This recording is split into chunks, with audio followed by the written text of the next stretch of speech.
اگر ایک شخص ساری زندگی نفلی عبادات نہ کرے، صرف فرائض اور واجبات پر اکتفا کرتا رہے، تو اس سے کل قیامت کے دن ان نفلی عبادات کا سوال نہیں ہوگا۔ لیکن اس کے مقابلے میں ایک شخص فرائض اور واجبات کے ساتھ ساتھ نفلی عبادات کا بھی اہتمام کر رہا ہے، نماز کی صورت میں، زکوٰۃ کی صورت میں، صدقہ خیرات کی صورت میں، لیکن گناہوں سے بچنے کا اہتمام کوئی، معاصی منکرات سے بچنے کا اہتمام کوئی نہیں، تو کل اس کی یہ تنہا عبادت کافی نہیں ہوگی، اس سے ان گناہوں کے بارے میں ضرور سوال ہوگا۔ وَمَن يَعْمَلْ مِثْقَالَ ذَرَّةٍ شَرًّا يَرَهُ۔ پتہ یہ چلا کہ فرائض اور واجبات کے بعد دوسرے درجے میں جو لازمی اور ضروری چیز ہے وہ ہے اپنے آپ کو گناہوں سے بچانا، نافرمانی، ناجائز اور حرام کاموں سے اپنے آپ کو محفوظ رکھنا، یہ بہت لازمی اور ضروری ہے۔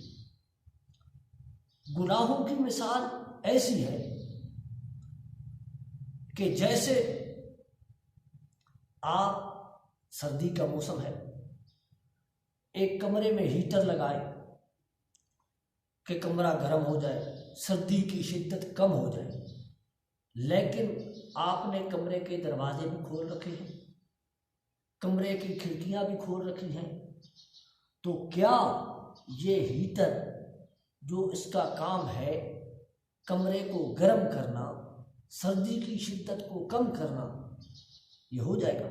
نہیں ہوگا، اس لیے کہ ضروری تھا کہ آپ ہیٹر آن کرنے سے پہلے یہ کھڑکیاں اور دروازے جہاں سے ٹھنڈ آ رہی ہے، سردی آ رہی ہے، سردی کی شدت بڑھ رہی ہے، ان کو بند کر دیتے۔ آپ نے بند نہیں کیا، یہ ہیٹر آپ کے کام کا نہیں۔ اسی طریقے سے اگر کوئی شخص عبادات تو کر رہا ہے لیکن گناہوں کی کھڑکیاں کھلی ہوئی ہیں، گناہوں کے دروازے کھلے ہوئے ہیں، مسلسل عبادات کے ساتھ ساتھ گناہوں میں بھی اضافہ، مسلسل عبادات کے ساتھ ساتھ نافرمانی، حرام ناجائز کاموں میں بھی اضافہ، تو یہ تنہا عبادت اس کی نجات کے لیے کافی نہیں۔ اللہ کے رسول صلی اللہ علیہ وسلم کی خدمت میں ایک شخص آ کے سوال کیا، اللہ کے رسول، ان فلانۃ تذکر من کثرت صلاتها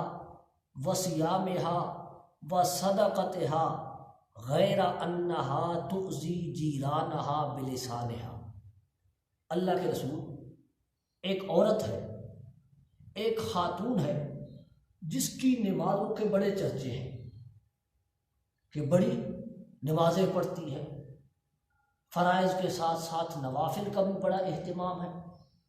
کبھی تہجد اس کی قضا نہیں ہوئی، اشراق، چاشت، اوابین، نوافل کا خوب اہتمام ہے، اسی طرح نفلی روزوں کا بھی بڑا اہتمام ہے کہ رمضان کے روزوں کے علاوہ نفلی روزے بھی بہت رکھتی ہے، صدقہ خیرات کا بھی بڑا اہتمام ہے کہ فرض زکوٰۃ کے علاوہ عام دنوں میں بھی صدقہ خیرات کرتی ہے، کبھی کوئی سوالی اس کے دروازے سے خالی نہیں گیا، لیکن ایک عیب ہے اس کے اندر، ایک کمزوری ہے اس کے اندر، وہ کیا؟ غیر انہا تؤذی جیرانہا بلسانہا، اپنے پڑوسیوں کو، اپنے اعز و اقارب کو، اپنے رشتہ داروں کو، اپنے آس پاس رہنے والوں کو زبان سے بہت تکلیف دیتی ہے، منہ کھولتی ہے ایسا لگتا ہے زہر پھینک رہی ہے، زبان نہیں چلا رہی، تیر چلا رہی ہے۔ دوسرے معنوں میں آپ یہ کہہ سکتے ہیں کہ عبادت گزار ہے، پرہیزگار کوئی نہیں، اللہ کے رسول نے کیا فرمایا؟ ہی فی النار، یہ دوزخی ہے، یہ جہنمی عورت ہے۔ پوچھنے والا پھر پوچھتا ہے ان فلانۃ تذکر قلۃ صلاتها وصیامها وصدقتها، اللہ کے رسول ایک اور عورت ہے، ایک اور خاتون ہے جس کی نمازیں تو اتنی زیادہ نہیں، بس فرائض واجبات پر ہی اکتفا کرتی ہے، نفلی عبادات کا اتنا خاص اس کے ہاں اہتمام نہیں، اسی طرح روزے رمضان کے ہی رکھتی ہے، باقی نفلی روزوں کا بھی کوئی خاص اہتمام نہیں، زکوٰۃ یا واجب جو انفاقات ہیں وہ تو کرتی ہے، لیکن نفلی صدقات کا، خیرات کا اتنا اہتمام نہیں۔ لیکن ایک خوبی اس کے اندر ہے، وہ کیا؟ لا تؤذی جیرانہا بلسانہا، وہ اپنے پڑوسیوں کو ستاتی نہیں، اس کے پڑوسی، اس کے اعز و اقارب، اس کے محلے میں رہنے والے سب اس سے خوش ہیں، زبان کی بڑی میٹھی ہے، بڑے اچھے اخلاق کی، بڑے اچھے کردار کی مالک ہے، دوسرے معنوں میں عبادت گزار بھی ہے، لیکن عبادت گزاری کے ساتھ ساتھ پرہیزگار بھی ہے۔ اللہ کے رسول نے فرمایا ہی فی الجنہ، یہ جنتی عورت ہے۔ تو پتہ یہ چلا قرآن کی اس آیت سے بھی، اللہ کے رسول صلی اللہ علیہ وسلم کے فرمان مبارک سے، کہ نجات کے لیے بنیادی طور پر دو چیزیں لازمی اور ضروری ہیں، عبادت گزاری اور پرہیزگاری۔ تنہا ایک چیز دوسری چیز کو چھوڑ کر نجات کے لیے کافی نہیں۔ ہمیں اپنے آپ کو ٹٹولنا ہے، غور کرنا ہے کہ ہم عبادت کے ساتھ ساتھ،